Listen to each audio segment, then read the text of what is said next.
और हम बात कर रहे हैं राजेश सिंह जी के साथ। राजेश सिंह जी हमें चर्चा कर रहे हैं हम राजनीति को लेकर, राजनीति किस करवट बैठ सकती है उनके अपने गणित के आधार पर, उनके अपनी ज्योतिष विद्या के आधार पर। जरूरी नहीं कि आप इससे सहमत ही हों, जरूरी ये भी नहीं कि आप इसे मान ही लें, लेकिन एक विधा है, एक विद्या है जिसे अक्सर हम आपके पास ले आते हैं।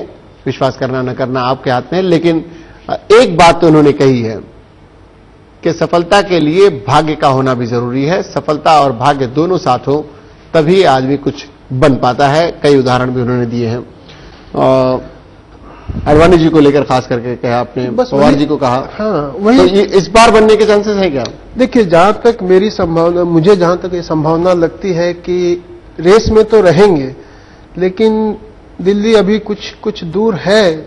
चुनाव होंगे, उसके बाद क्या परिस्थितियां बनती है पता नहीं, लेकिन मुझे अभी इस बार भी उनके लिए दिल्ली दूर है, दूर नजर आ रही है। दिल्ली उनके लिए भी दूर है, पवार साहब के लिए भी दूर है, साहब के लिए तो दिल्ली पास किसके है?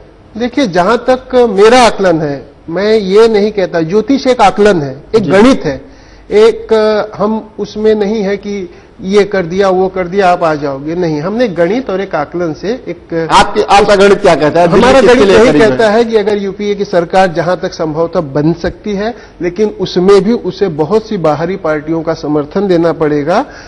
और जहां तक प्रधानमंत्री के पद के दावेदार है, मुझे अब तक जो यूपीए में है, पी चिदम्बरम जी का नाम मेरे लिस्ट में सबसे ऊपर है जी। इसके पीछे का कारण?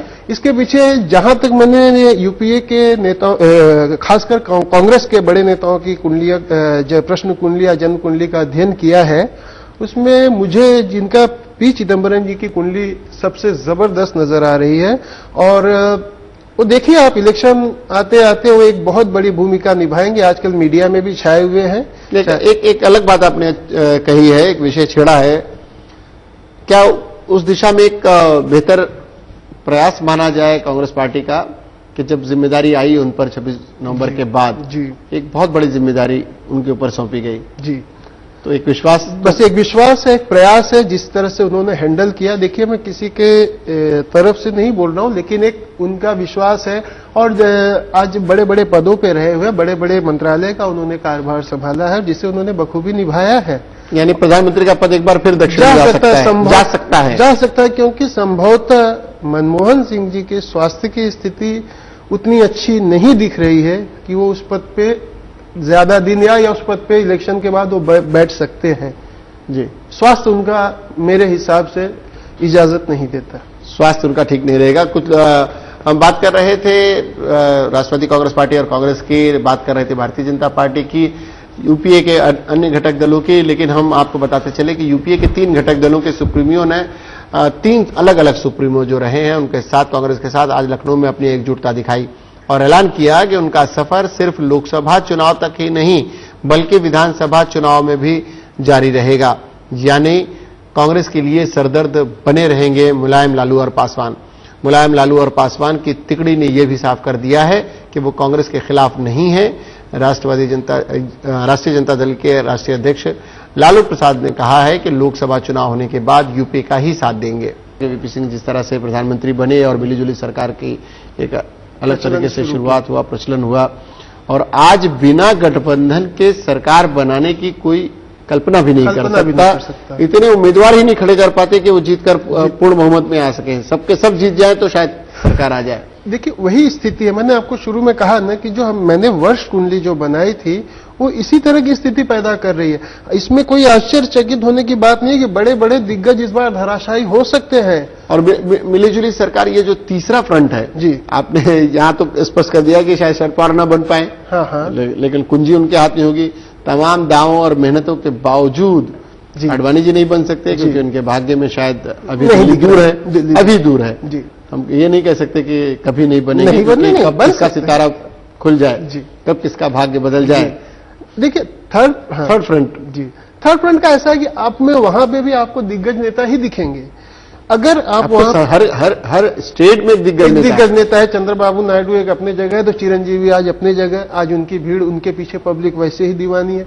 आज जयललिता का एक अलग उभर के आई है। अगर हम अपने दर्शकों से भी एक सवाल करते चलते हैं कि जिस तरह से राज्य स्तर पर क्षत्रपों का उदय हुआ, पहले भी हुआ करता था। अपने अपने राज्य में कुछ नेता इस तरह से होते थे जिनकी अपनी पकड़ होती थी, लेकिन प्रधानमंत्री पद के दावेदार इस स्तर पर नहीं हुआ करते थे। आज के दौर में क्या राज्य स्तर पर उभरने वाले बड़े नेताओं का प्रधानमंत्री पद के पर दावा करना और उनके समर्थकों का उन्हें प्रधानमंत्री पद पर देखने की अभिलाषा में लोगों से वोट मांगना कितना सही है, कितना उचित है, और क्या ये लोग प्रधानमंत्री बन सकते हैं? आपकी क्या राय है? आप हमें मेल करते रह सकते हैं, हमें एसएमएस कर सकते रहते हैं। मेल एड्रेस आप नोट करते रहें। आप मेल आपके पास है, मेल एड्रेस nnv@sarasmay.com। आप हमें एसएमएस भी करते रह सकते हैं। एसएमएस करने के लिए आपको NNV टाइप करना होगा, स्पेस देकर अपना नाम, स्पेस देकर जहां से आप हमें देख रहे हैं वहां का नाम, और स्पेस देकर फिर अपना संदेश हमें टाइप करके 59090 पर भेज देना होगा। क्या राज्य से उभरने वाले छत्र प्रधानमंत्री पद के सही दावेदार हैं और आप उनको देखना चाहते हैं? उसमें से कौन हो सकता है प्रधानमंत्री? आपकी राय का हमें इंतजार रहेगा। ये रहे राजेश जी कुछ ऐसे नेताओं के। तीसरा, यूपीए की सरकार आपको बनती हुई नजर आ रही है। प्रधानमंत्री पद के प्रबल दावेदार चिदम्बरम जी आपको नजर आ रहे हैं। नजर आ रहे हैं। अभी आपको नजर आ रहे हैं, अभी फिलहाल यानी थर्ड फ्रंट जो एक मोर्चा वो हर साल हर चुनाव में एक जो दोनों दलों से नाराज होता है वो तीसरे मोर्चे का घटक होता है। तीसरे के अलावा भी चौथा भी बन जाता है। तो ये स्थिति अगर बनती है तो अभी आपको नहीं लगता कि थर्ड फ्रंट? देखिए, थर्ड फ्रंट में कुछ, जैसे मैंने कहा ना, चिरंजीवी, चंद्रबाबू नायडू या जैसे जो छोटी पार्टियां, जो एक मतलब है, इनका एक बहुत बड़ा रोल होगा। आप इसको थर्ड फ्रंट को आप नकार नहीं सकते। इसीलिए संभावना बनती है कि फिर से इलेक्शन होंगे। और दूसरी चीज, आपको जब आपसे चर्चा हो रही थी हम स्टूडियो पहले, तो आपने कहा था कि कोई बड़ी दुर्घटना हो सकती है। जी, दुर्घटना हो सकती है, आतंकवादी घटना हो सकती है, या इस तरह का कोई हादसा हो सकता है, किसी नेता की मौत हो सकती है, या क्या मतलब क्या था? देखिए, ऐसा है कि 31 जुलाई 2009 से और 31 अक्टूबर 2009 तक स्थिति जो है, जो वहां की केंद्र में जो सरकार, उसके लिए अच्छी नहीं है। कभी भी इस बीच में सरकार पलट सकती है, संभावना दिख रही है। और मीडिया के जगत के लोगों को खास सावधानी रखनी पड़ेगी। इस चुनाव में संभवतः नेता, जैसे आजकल आप चिदम्बरम जी का आपने चेतावनी तो सुन ही ली है, संभवतः किसी बड़े नेता को संभवतः दुर्घटनावश या आतंकवादी हमलों से अपना हाथ धोना पड़ सकता है, या किसी मेजर एक्सीडेंट से उनको अपनी जिंदगी का हाथ धोना पड़ सकता है। कोई बड़ा नेता मतलब ये राष्ट्रीय स्तर का बड़ा नेता। और मीडिया वालों के लिए भी ये समय बहुत ही संभाल के चलने के लिए है। मीडिया वालों के लिए, बड़े बड़े पद पे बैठे जो लोग हैं, उनको मानहानि, उनको परेशानी का सामना करना पड़ सकता है। इलेक्ट्रॉनिक चीज है, जैसे अभी आपने देखा है, कभी शेयर मार्केट कहां से कहां पहुंच गया, कहां था, ऊपर नीचे चल रहा है ये अभी। और जब 31 जुलाई को गुरु वक्री अवस्था में हो जाएगा, ये 31 अक्टूबर तक, उस समय गुरु वक्री अवस्था में होगा तो और स्थिति और खराब होगी। शनि सितंबर महीने में आपका शनि कन्या राशि में जाएगा, महामारी फैलने की संभावना है। सरकार इसी पे गिरेगी, लोगों को सुविधाएं नहीं मिल पाएंगी। जुलाई के बाढ़ की आपने चेतावनी बीएमसी द्वारा आपने सुन ही ली है, तो मतलब संभावनाएं तो अभी से दिख रही हैं। अगर नहीं होती तो आज इस तरह के, जो आज मैं किसी व्यक्तिगत पे नहीं, लेकिन अगर ऐसा नहीं होता, जो वरुण गांधी के मुंह से ऐसे शब्द नहीं निकलते, कुछ घटना घटनी, ग्रहों का ही प्रभाव है, तब हम कुछ अनाप शनाप बक देते हैं, जिसका हमें परिणाम भुगतना पड़ता है। न बके तो कोई क्या पागल है हमको आके मारे? बोलो फिर हम मारेंगे? नहीं, आप बोलोगे तब मारेंगे। बुलवाएगा कौन? नहीं, ऊपर वाला। तो ये स्थिति बन सकती है। बहुत। हम मुंबई पर भी आते हैं, हमने मारेंगे, बुलवाएगा कौन? नहीं, ऊपर वाला। तो ये स्थिति बन सकती है। बहुत। हम मुंबई पर भी आते हैं, हमने अभी चर्चा में बताया था, एक आध दिन पहले ही चर्चा हुई थी, और हमने कहा था कि इतिहास अपने आप को दोहरा सकता है। 1984 में जब सुनील दत्त ने मुंबई की उत्तर पश्चिम संसदीय सीट से राजीव गांधी के आग्रह पर चुनाव लड़ा था, इंदिरा गांधी जी की हत्या के बाद उनका मुकाबला हुआ था प्रसिद्ध वकील राम जेठमलानी जी से, और राम जेठमलानी जी को उन्होंने पराजित कर उत्तर पश्चिम संसदीय सीट को कांग्रेस के खाते में लाया था। और उसके बाद से वो लगातार वहां अब उनका वर्चस्व रहा। जब वो चुनाव नहीं लड़े, विपक्ष के खेमे में गई वो सीट, लेकिन जब फिर से उन्होंने चुनाव लड़ा, उन्हीं के पास आई। उसके बाद उनकी मौत के बाद उनकी बिटिया प्रिया दत्त ने चुनाव लड़ा और वो जीती। उन्हें चुनौती देने के लिए फिर राम जेठमलानी जी के पुत्र महेश जेठमलानी को वापस उतारा गया है। प्रसिद्ध वकील हैं। भारतीय जनता पार्टी ने उन्हें अपना उम्मीदवार बना दिया है। मुकाबले को रोचक बनाने के लिए महाराष्ट्र नवनिर्माण सेना की तरफ से शिल्पा सरपोतदार भी हैं, जो वहां के सांसद रह चुके, जो जब सुनील दत्त जी ने चुनाव नहीं लड़ा था उनसे पराजित हुए और उसके बाद जीतने वाले सरपोतदार जी का वो उनकी बहू हैं। तो त्रिकोणीय मुकाबला होने की संभावना है और इसे रोचक बनाएंगे Mahesh Jethmalani. News and views with Salman में वक्त है छोटे से ब्रेक का। ब्रेक के बाद लौटते हैं, कहीं जाइएगा नहीं।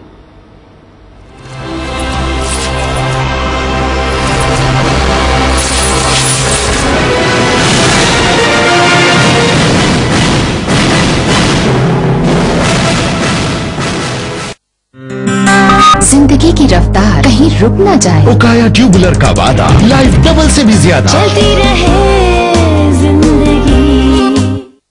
बहुत याद आता है वो अंधेरा सुहाना, वो यूं ही बिना किसी बात के करना, कैंडल लाइट डिनर। वो अंधेरा होते ही दिल का मचलना और छतों पे जाना। पर जब से घर में लगा है माइक्रोटेक, तब से बहुत याद आता है वो अंधेरा सुहाना। आता प्रत्येक माणसासोबत पोलीस ठेवायचा का? आणि दहशतवाद फक्त आपल्याच देशात नाही, प्रत्येक देशात पसरला यार. मग याच्यावर काहीतरी सोल्युशन. हे रंग कोणी वेगळं करू शकतं? गुरमीत, टोनी, रोशन, वसीम, तुमच्यातलं कोणी करू शकतं हे रंग वेगळे? अरे यार, इथे दहशतवादावर चर्चा सुरू आहे आणि हा रंगांची खेळतोय. होळी कधीच होऊन गेली मित्रा, भानावर ये. दहशतवाद आणि जातीयवाद एकाच नाण्याच्या दोन बाजू आहेत बॉस. हे संपेल सद्भावनेनं आणि अशा लोकांना साथ देऊन जे धर्म जातपातीला वेगवेगळ्या रंगात विभाजित न करता सर्वांना सोबत घेऊन चालतात. काय आलाच बाणावर? लढाई सीमेवरची असो वा दहशतवादाशी, ती आपण सर्वांनी एकजुटीने लढायची आहे. दहशतवादाविरुद्ध पुढे पाऊल टाकण्यासाठी काँग्रेसला साथ द्या. और मुझे क्या चाहिए? बादाम के गुण और केसर का स्वाद, यानी एक तीर से दो निशाने. बादशाह केसरी मिल्क मसाला, भरोसा जीवन भर का. सच्चाई ये है कि आप लोगों ने इस देश को सैकड़ों टुकड़ों में बांट दिया है. सब अल्पसंख्यक है, सबको अपने हिस्से की जमीन चाहिए. देश का जो सबसे बड़ा अल्पसंख्यक है, पता है वो कौन है? The only minority of our country is an Indian.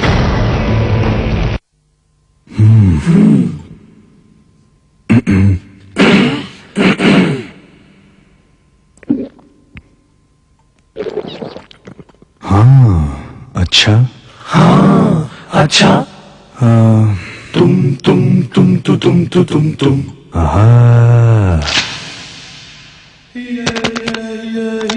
ऊंचे लोग, ऊंची पसंद, R&D. माननीय श्री नारायण राणे साहेब यांना वाढदिवसाच्या हार्दिक शुभेच्छा. शुभेच्छुक हनुमंत परब आणि सौ नीलम डोळस. जिंदगी की रफ्तार कहीं रुक न जाए. उकाया ट्यूबुलर का वादा, लाइफ डबल से भी ज्यादा.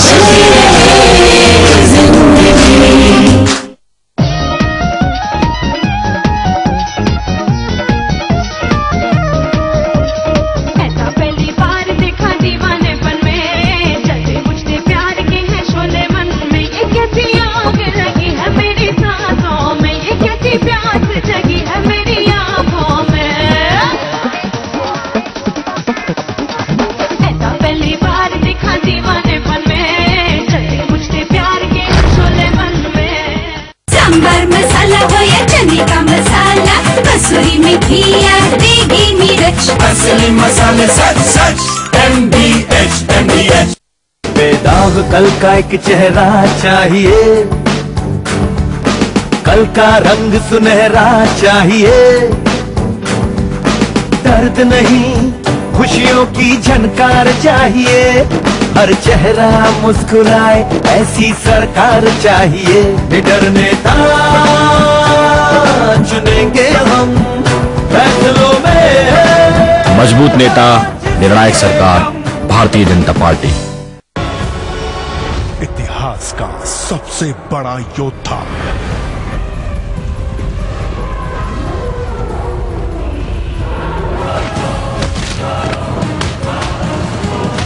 एक रोमांचक सफर एक्शन के सुपरस्टार टोनी जॉ के साथ।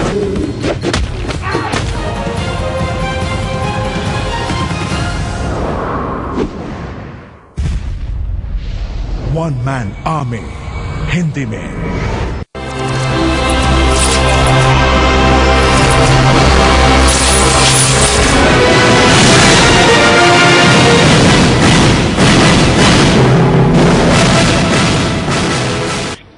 हम चर्चा कर रहे हैं राजेश सिंह जी के साथ राजनीति को लेकर, और चर्चा साथ ही साथ खबरें भी आपको दिखाते चल रहे हैं, अपडेट भी करते चल रहे हैं। क्या माहौल बन रहा है राजनीति में, क्या अपडेट्स हैं राजनीतिज्ञों के, और क्या क्या उनकी तरफ से वादे और दावे किए जा रहे हैं, इस पर भी हम नजर बनाए हुए हैं। राजेश जी, हम मुंबई शहर की अगर बात करें तो एक तो आपने ये बता दिया कि शायद अनिष्ट की बात भी आपने बता दी, किसी नेता की हत्या हो सकती है, एक्सीडेंट हो सकता है, या फिर आतंकी हमला हो सकता है। आतंकी हमला न हो तो ही बेहतर है, लेकिन कोई ना कोई आपदा आ सकती है, और चुनाव प्राकृतिक आपदा आ सकती है। इस तरह की कोई हालात इस तरह के होंगे शायद आपके गणित के अनुसार। मुंबई शहर की 6 सीटों की क्या स्थिति हो सकती है?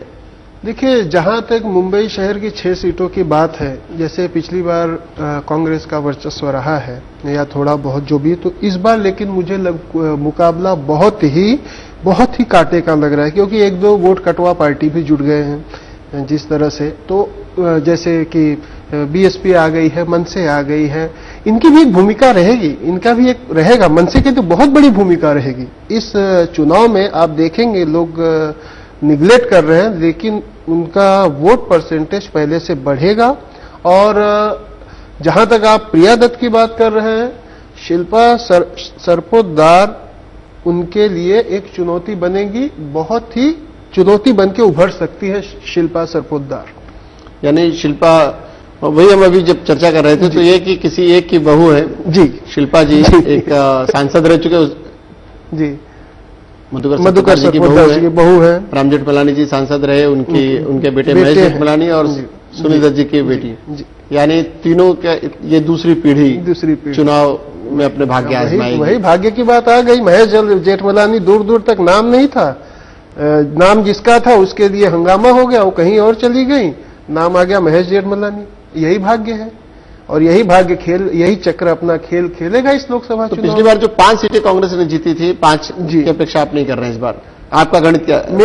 मेरा जहां तक मानना है 4 सीटें कांग्रेस के हिस्से में आ सकती हैं। अभी भी आप 4 दे रहे हैं? 4 अभी भी दे रहा हूं, क्योंकि कांग्रेस मतलब आघाड़ी को, खाली यूपी कांग्रेस एनसीपी तो सिर्फ एक सीट पर लड़ रही है। एक सीट लड़ रही है, उसकी संभावना बहुत ही प्रबल है। उसकी संभावना वहां पे 19 और 20 की लड़ाई है। किरीट सोमैया और संजय दीना पाटिल ने 19 और 20 की लड़ाई है, जहां पे मुझे ऐसा कुछ हद तक लगता है किरीट सोमैया जी के लिए आसान नहीं होगा। उन्हें बहुत मेहनत करनी पड़ेगी। माना जा रहा था वैसा नहीं है, वैसा नहीं है। परिसीमन के बाद बहुत कुछ बदल। राम नाईक जी के लिए क्या स्थिति? राम नाईक जी के लिए मैं बहुत ही अच्छी बातें नहीं कर पा रहा हूं, लेकिन मुझे भी राम नाईक और संजय निरुपम जी में 19-20 का लड़ाई लग रही है, जहां 1% मैं अगर 20 देना चाहूंगा तो संजय निरुपम को देना चाहूंगा। तो आपने 3 सीटें तो जिता ही दी? 3 सीट जिताई दी, और बाकी आप जो बचा है आप उस पर सोच लीजिए। उस पर आप यहाँ पे, मैं प्रिया दत्त को इसलिए अभी तक एक बार नहीं कहा है कि वो जीत जाएंगी, लेकिन फाइट लड़ेंगी जी दोनों, शिल्पा सरपोतदार। मनसे का यहाँ पे इस क्षेत्र में, इस चुनाव क्षेत्र में मनसे का एक अच्छा वोट बैंक तैयार होगा जी। ये स्थिति बनी हुई है मुंबई शहर की। आगे की स्थिति हम आपको बताते चले कि महाराष्ट्र में चुनाव को लेकर जिस तरह के सुरक्षा के इंतजाम किए हैं, महाराष्ट्र पुलिस ने लोकसभा चुनाव को लेकर कमर कसकर तैयारी कर ली है, और इस बार सुरक्षा को लेकर पुलिस और सतर्क होगी। यहां तक कि मुख्यमंत्री और गृहमंत्री को भी मतदान के दौरान इंटेलिजेंस ब्रीफिंग नहीं दी जाएगी। आइए डालते हैं नजर पुलिस की सुरक्षा व्यवस्था पर। महाराष्ट्र में लोकसभा चुनाव के लिए 82,300 पोलिंग स्टेशन होंगे, और चुनाव 3 चरण 16, 23 और 30 अप्रैल को होंगे। पहले फेज में 6,700 अतिरिक्त पुलिस बल तैनात किए जाएंगे, और विदर्भ में 11,200 पुरुष और 1,600 महिला होमगार्ड तैनात किए जाएंगे। दूसरे चरण में 15,900 अतिरिक्त सुरक्षा बल और 15,850 पुरुष और 2,350 महिला होमगार्ड चुनाव में ड्यूटी करेंगे। तीसरे चरण की बात करें तो 1,500 अतिरिक्त बल, 4100 पुरुष और 900 महिला होमगार्ड सुरक्षा के लिए लगाए जाएंगे। नक्सली और संवेदनशील इलाकों में स्पेशल स्क्वाड, कुछ हेलीकॉप्टर्स और आंध्र प्रदेश छत्तीसगढ़ पुलिस का भी सहयोग लिया जाएगा। इसके अलावा बड़े नेताओं की सुरक्षा की जिम्मेदारी भी पुलिस लेगी। देशों के खिलाफ धोखा है, थ्रेट है सुरक्षा के बारे में, उनकी सुरक्षा की पूरी जवाबदारी हम लोग ले रहे हैं। उसके लिए हम उचित बंदोबस्त कर रहे हैं और क्या कर रहे हैं वो हम आपको नहीं कहेंगे। पुलिस ध्यान रखेगी कि चुनाव में किसी तरह आचार संहिता का उल्लंघन न हो। इस चुनाव में मतदान के दौरान पहली बार सीएम और होम मिनिस्टर को इंटेलिजेंस ब्रीफिंग नहीं दी जाएगी। ब्रीफिंग होती है, उसमें पॉलिटिकल ब्रीफिंग भी काफी ज्यादा होती है, तो ये पॉलिटिकल ब्रीफिंग से उनको एक एडवांटेज मिलता है इलेक्शन के वक्त में दूसरे राजकीय पक्षों से ज्यादा। तो ये एडवांटेज नहीं मिले, न्यूट्रल रहे एडवांटेज। अब ये जानकारी होम सेक्रेटरी और चीफ सेक्रेटरी को ही दी जाएगी। अब उम्मीद यही की जा रही है कि सुरक्षा व्यवस्था तरीके से लागू हो ताकि चुनाव निष्पक्ष हो सके। राहुल अस्थाना के साथ प्रभास कुमार, सहारा न्यूज ब्यूरो, मुंबई। महाराष्ट्र में उनकी पार्टी कांग्रेस के साथ गठबंधन कर रही है। पिछले 10 सालों से उसकी सरकार चल रही है महाराष्ट्र में। यूपीए का घटक दल है। केंद्र में वो खुद मंत्री हैं, कृषि मंत्री हैं, उनके सहयोगी यूपीए सरकार जी। महाराष्ट्र में रहते हुए भी वो अपनी जगह तलाशते हैं बाहर। उनके समर्थक जब उन्हें प्रधानमंत्री के रूप में स्थापित करने की कोशिश करते हैं तो मुस्कुरा कर रह जाते हैं, लेकिन बात को काटते नहीं है। उनके समर्थकों को शांत नहीं कराते, अलग से घोषणा पत्र जारी करते हैं। ये सारी चीजें क्या दर्शाती हैं? देखिए, दर्शाती ऐसा है कि अगर आप इस वर्ष की कुंडली, जो इस वर्ष में 31 जनवरी 2009 रात के 12 बजे हमने हमारी जो कुंडली बनती है हमारे देश की, और जो इस समय जो दशा चल रही है, जो जैसे कि आज शनि के माहौल में पूरा इस समय चुनाव वगैरह जितने भी सब हो रहे हैं, और शनि इस समय वक्री अवस्था में है और मंगल से उनका एक सीधा साधा संबंध बन रहा है, जो एक अच्छी स्थिति नहीं दर्शाता। जहां तक चुनाव की बात है, आप खुद ही देख रहे हैं, पहले 2 या 3 पार्टियां हुआ करती थी, आज हर देखो चौथे दिन एक नई पार्टी आ जाती है। तो जहां तक मेरा ऐसा मानना है कि 2009 का लोकसभा का चुनाव ये फिर से होगा और संभवतः नवंबर दिसंबर या संभवतः महाराष्ट्र विधानसभा चुनाव के साथ लोकसभा के चुनाव भी हो सके, क्योंकि स्थिति यही है जो हमने आकलन किया है। जो हमारा आकलन है कृष्णमूर्ति पद्धति के प्रश्न कुंडली द्वारा, सबकी जन्म कुंडली तो उपलब्ध हो नहीं पाती, तो हम भी बस श्री राम जी का नाम लेके उनका प्रश्न कुंडली निकालते हैं। यानी आप कह रहे हैं कि भले ही अभी चुनाव हो जाए जी, मध्यावधि चुनाव होंगे और वो भी इसी वर्ष होने की पूरी संभावना है। और मैं ही नहीं, बहुत से ज्योतिषियों का ये विचार है, बड़े बुद्धिजीवी ज्योतिषियों के विचार हैं कि फिर से वजह, इसका वजह यह है कि देखिए चुनाव भी हो रहे हैं, जो शनि जो इस समय वक्री अवस्था में है, गुरु को कहा जाता है कि अभी इस समय नीच राशि में गोचर हो रहा है, और जो इस समय माहौल बना है, देखिए गुरु अपना जैसे कहते हैं नीच राशि में गोचर करके कहीं न कहीं, आज एक गुरु की बात हुई, एक धर्म की बात होती है, आज वरुण गांधी किस तरह कहां 9 वर्ष से आज समवेयर पे आ गए हैं। आज लोग उनमें एक अलग अपना रूप, लोग उनको एक अपना आदर्श के रूप में देखते हैं, कुछ हद तक कुछ किस्म के लोग, और ऐसे ही कुछ हुए हैं, बदलाव होता ही रहा है और ये बदलाव होगा। इस बार चुनाव में किसी भी पार्टी को बहुमत मिलने की संभावना नहीं है, किसी भी पूर्ण बहुमत के आसपास तो सीटें ही